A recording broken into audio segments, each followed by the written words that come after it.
नमस्कार, न्यूज 18 मध्य प्रदेश छत्तीसगढ़ के इस महा कवरेज में आपका बहुत स्वागत है। मैं हूं आपके साथ अंशिका पाठक। आज दोपहर 3 बजे चुनाव की तारीखों का ऐलान हो जाएगा। अप्रैल के दूसरे हफ्ते से शुरू हो सकता है चुनाव। 6 से 8 चरणों में चुनाव हो सकता है। छत्तीसगढ़ में 2 या 3 चरणों में चुनाव संभव है, लेकिन काउंटडाउन क्योंकि शुरू हो चुका है और 3 बजे चुनाव आयोग की तरफ से प्रेस कॉन्फ्रेंस की जाएगी। चुनाव आयोग की तरफ से तारीखों का ऐलान कर दिया जाएगा और यह पता चल जाएगा कि सत्ता के महासंग्राम में आखिर कौन विजेता होगा। किस तारीख को ऐलान किया जाएगा, मतगणना कब होगी, कितने चरण में चुनाव होंगे, ये सारी चीजें 3 बजे पता चल जाएंगी। लेकिन फिलहाल आपको बता दें कि अप्रैल के दूसरे हफ्ते से चुनाव शुरू हो सकता है। लगभग 6 से 8 चरणों में चुनाव हो सकता है। छत्तीसगढ़ में 2 या 3 चरणों में चुनाव संभव है। हालांकि मध्य प्रदेश की अगर बात करें तो एक ही चरण में चुनाव होने की बात सामने आ रही है। संभव है कि एक चरण में चुनाव हो जाए, लेकिन छत्तीसगढ़ में 2 या 3 चरणों में चुनाव संभव है। कुछ नक्सल प्रभावित इलाके भी ऐसे होते हैं जहां पर अलग से चरण रखा जाता है चुनाव कराने के लिए। इसलिए कहा जा रहा है कि छत्तीसगढ़ में 2 या 3 चरणों में चुनाव संभव है। मध्य प्रदेश में 1 चरण में चुनाव संभव है। कुल मिलाकर अगर लोकसभा चुनाव की बात करें तो 6 से 8 चरण में चुनाव हो सकते हैं। और मतगणना की अगर हम बात करें तो मई के तीसरे हफ्ते में मतगणना हो सकती है। छत्तीसगढ़ में 2019 के नतीजे क्या रहे, ये आप अपने टेलीविजन स्क्रीन पर देख रहे हैं। बीजेपी कांग्रेस सीट और साथ ही वोट प्रतिशत भी आप समझिए, 2 चरण में चुनाव। हालांकि भारतीय जनता पार्टी की बात करें तो 2019 में बीजेपी ने 9 सीटों पर जीत दर्ज की। 50.70% वोट परसेंटेज रहा था। और कांग्रेस की बात करें तो 2 सीट पर कांग्रेस जीती थी। इसके अलावा वोट प्रतिशत 40.91। 2 चरण में चुनाव हुए थे। कुल वोट प्रतिशत की बात करें तो 71.64% वो रहा है कुल वोट परसेंटेज। हालांकि बस थोड़ी ही देर का इंतजार है, ज्यादा नहीं, थोड़ी देर का इंतजार। 3 बजे चुनाव आयोग की प्रेस कॉन्फ्रेंस होगी, उसमें सब कुछ क्लियर हो जाएगा कि आज आखिर कब कब चुनाव होंगे, कब मतगणना होगी। थोड़ा सा इंतजार और लगातार काउंटडाउन भी हम आपको दिखा रहे हैं। बस कुछ ही समय बचा है जब चुनाव आयोग की तरफ से बाकायदा प्रेस कॉन्फ्रेंस कर इसकी जानकारी दी जाएगी। इससे पहले आपने सोशल मीडिया से लेकर ग्राउंड जीरो पर भी हमारे कई रिपोर्टर्स ऐसे हैं जिन्हें देखा होगा और लगातार हम आप तक इंफॉर्मेशन पहुंचा रहे हैं, चाहे वो टेलीविजन के माध्यम से हो और सोशल मीडिया के माध्यम से।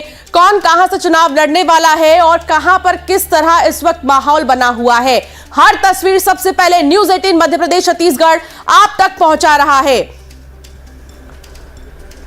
रतलाम से सुधीर जैन हमारे साथ जुड़ गए हैं और ऐसे ही कई संवाददाता हमारे साथ जुड़ गए हैं। अशरफ काजमी भी हमारे साथ जुड़ गए हैं दिल्ली से। सबसे पहले मैं अशरफ आपकी ओर रुक करूंगी। बहुत चंद समय बचे हैं जब चुनाव आयोग की प्रेस कॉन्फ्रेंस आएगी और ऐलान हो जाएगा तारीखों का।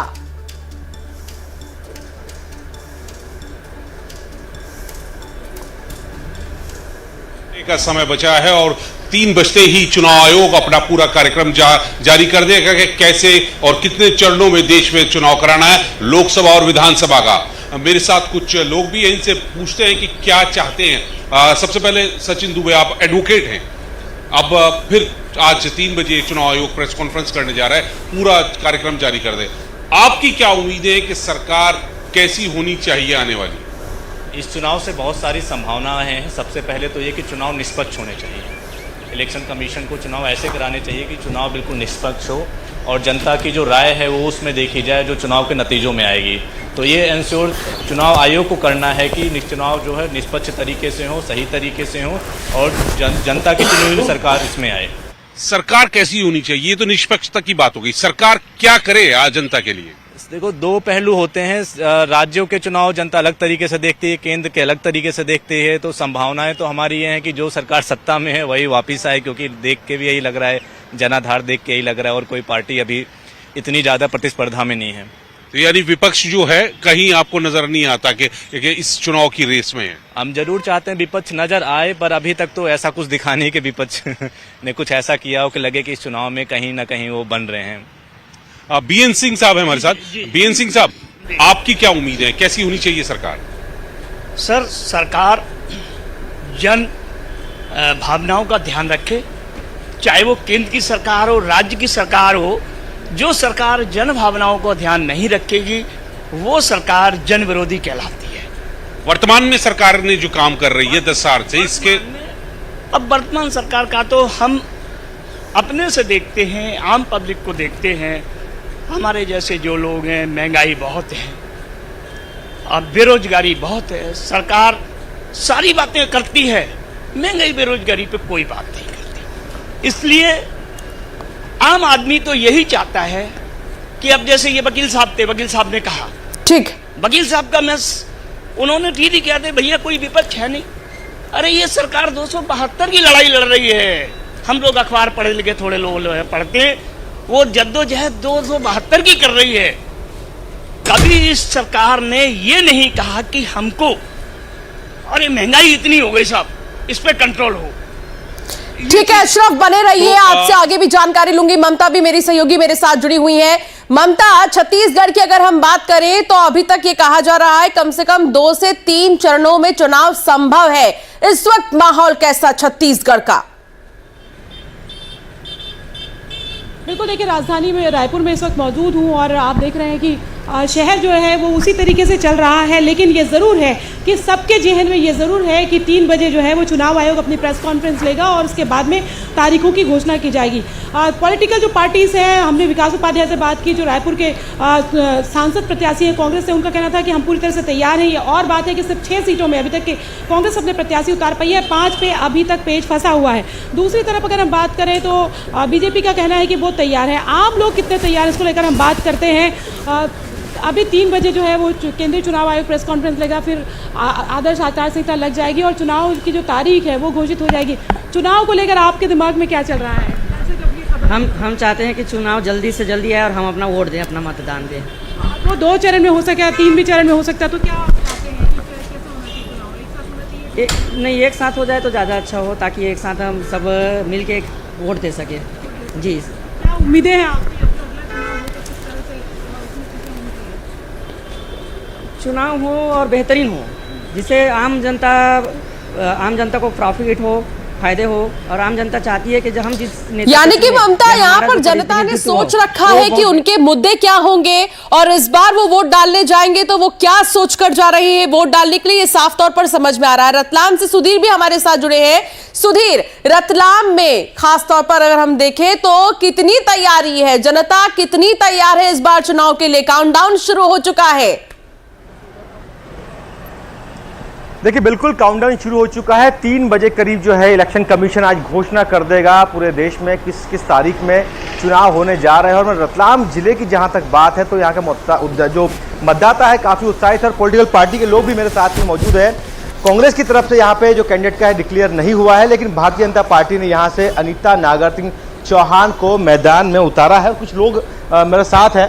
सर, आप बताएं, तारीखों का ऐलान हो जाएगा, मतदाता अगर मैं बात करूं कितना उत्साह है और क्या लगता है इस पूरे सीन को देख के आपको? इस बार बहुत उत्साह है। मुझे लगता है ये ऐतिहासिक चुनाव होने जा रहा है, जिसमें अब की बार मोदी जी को लगभग 400 अब की बार 400 पार का नारा जनता ने दिया है और जनता इसको पूरा करके दिखाएगी। सर, कितना उत्साह मतदाताओं में?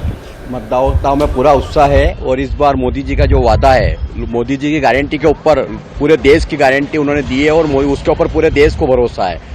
मोदी में बता रहे हैं। और सर, आप बताएं, आप कांग्रेस पार्टी से आते हैं, कैंडिडेट अभी थोड़ा सा मुझे लगता है कि 1-2 दिन और लगेंगे, इसमें कितना इम्पैक्ट लगता है? और हालांकि ऐसा होता है कि कैंडिडेट की डिक्लेरेशन पे कुछ तय नहीं होता है, लेकिन फिर भी किस तरह की चुनौती आप देखते हैं इस पूरे चुनाव में? जहाँ तक नाम का है, 18 तारीख को लिस्ट जो है फाइनल लिस्ट आ जाएगी और निश्चित तौर पे कांग्रेस की परंपरागत सीट रही है।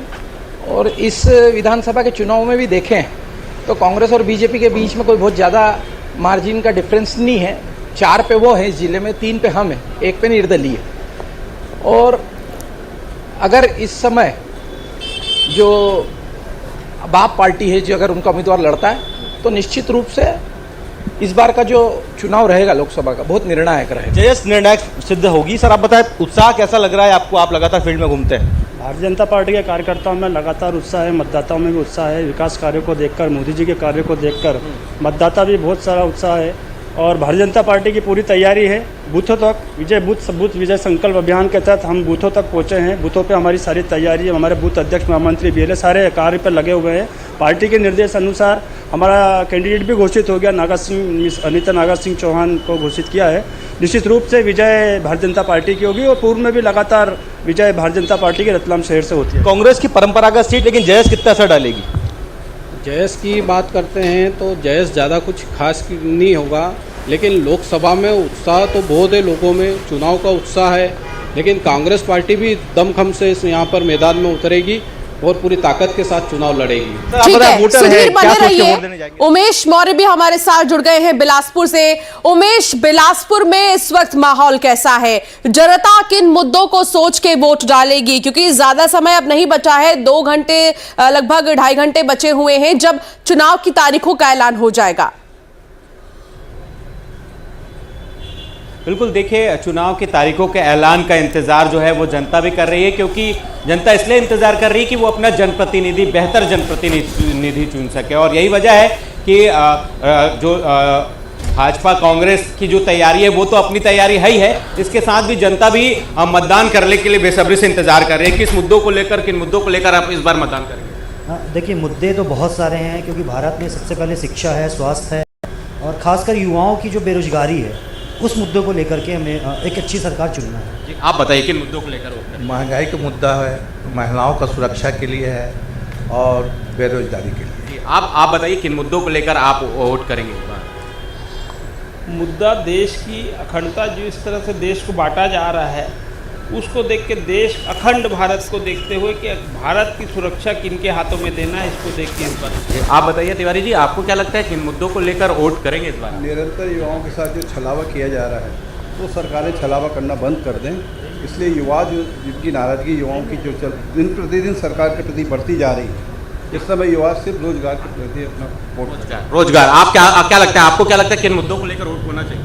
फिलहाल मैं अपने बिलासपुर लोकसभा के बारे में बताना चाहूँगा। पिछले 7 बार से भारतीय जनता पार्टी के सांसद यहाँ से चुन कर दिल्ली जा रहे हैं, लेकिन अभी भी जैसे देश में सबसे ज़्यादा आय का स्रोत देने वाला हमारा बिलासपुर रेलवे जोन है। यहाँ पर ट्रेन तो बढ़ी नहीं। हाँ, ये ज़रूर है कि ट्रेन बहुत सारी कैंसिल हुई है। रेलवे भर्ती का नाम का झुंझुना दिया गया था, जो इनकी बार बार मैनिफेस्टो में आता है, वो झुंझुना दिखाया गया।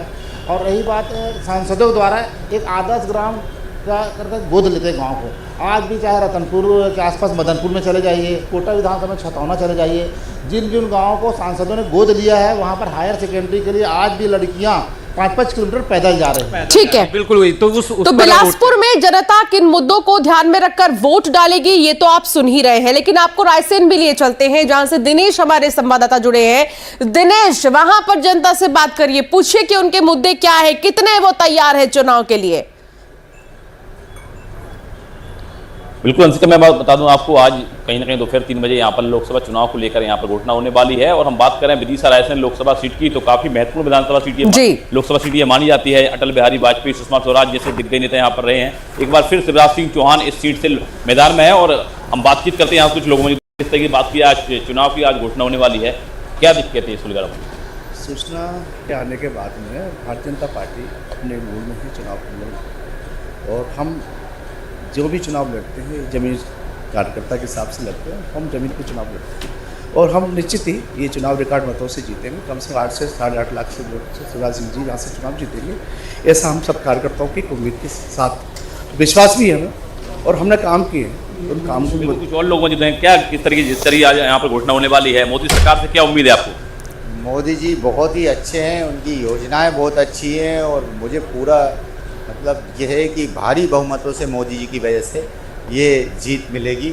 और मोदी जी का कार्यकाल भी बहुत अच्छा रहा और मोदी जी जैसा नेता अभी नहीं मिला है और देश के लिए और जनता के लिए और गरीब से गरीब के लिए उन्होंने बहुत कुछ किया है और आगे उन्हीं को आना चाहिए। इस हिसाब से 370 की हम बात करें, राम मंदिर की बात करें, बड़े मुद्दे थे, बाकी सब उनके सफल मुद्दे हुए। अगर वो दोबारा फिर से जीत होगी उनकी और आगे भी वो करेंगे। निष्पक्ष हैं, ईमानदार हैं, कर्मठ हैं, बहुत अच्छे नेता हैं। बिल्कुल, लोकसभा सीट की हम बात करें, विदिशा काफ़ी महत्वपूर्ण विधानसभा लोकसभा सीट रही है, और जिस हिसाब से बात की जाए अटल बिहारी वाजपेयी, सुषमा स्वराज, अब शिवराज सिंह चौहान लगातार 5 बार जो सांसद बने थे, फिर मुख्यमंत्री बने, कहीं ना कहीं फिर छठी बार यहाँ पर सांसद के मैदान में है। बिल्कुल निश्चित बहुत बड़ी जिम्मेदारी उनको पार्टी देगी, और बड़े नेता हैं और सहज सरल हैं। उन्होंने हमेशा एक कार्यकर्ता के रूप में एक सामान्य बना के रखा है। दिनेश, वहां पर लोगों से बातचीत करते रहिए, जानिए कि माहौल इस वक्त कैसा है। अशरफ, आपके पास रुक करूंगी। अशरफ, राजधानी में क्योंकि सारे ही चुनाव में अगर चर्चा हुई तो राजधानी हर कोई आया और यहीं पर चर्चा हुई, यहीं पर पूरा मैप बना, लेकिन अब यहीं से चुनाव आयोग की तरफ से भी तारीखों का ऐलान किया जाएगा। इसको लेकर क्या आपको नजर आ रही है सुखबुगाहट क्या है इस वक्त? हलचल तेज है, क्या तैयारियां हो रही हैं क्या प्रेस कॉन्फ्रेंस की?